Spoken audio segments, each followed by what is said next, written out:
menjelaskan sedikit bagian tentang sel prokariotik. Langsung saja kita lihat video setelah ini. Baik, di sini bagian pertama adalah pili atau sebagai bulu atau dikenal sebagai bulu rambut. Bulu rambut ini berfungsi sebagai alat perekat sel bakteri pada suatu permukaan dasar atau benda.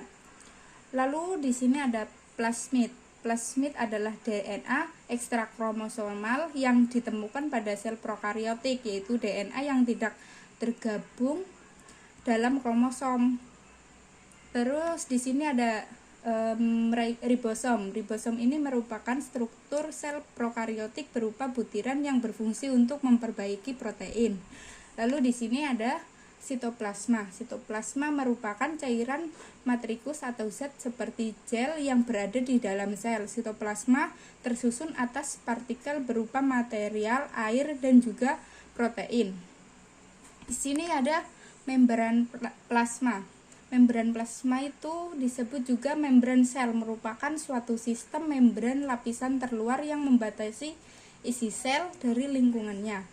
Selain itu, membran plasma ini berfungsi sebagai penyelenggara komunikasi antar sel dan juga sebagai organel yang dapat mengontrol masuknya nutrisi dan mineral ke dalam tubuh.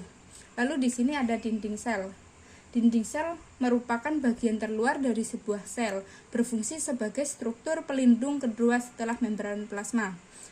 Terus ini ada kapsula. Kapsula merupakan struktur pelindung ketiga setelah membran plasma dan pelindung sel. Lalu di sini ada flagela bakteri yang disusun oleh mikrotubulus yang berfungsi dalam pergerakan sel. Sebagai contoh makhluk hidup yang memiliki sel prokariotik adalah bakteri dan ganggang hijau biru. Lalu di sini ada nukleoid DNA melingkar atau nukleus.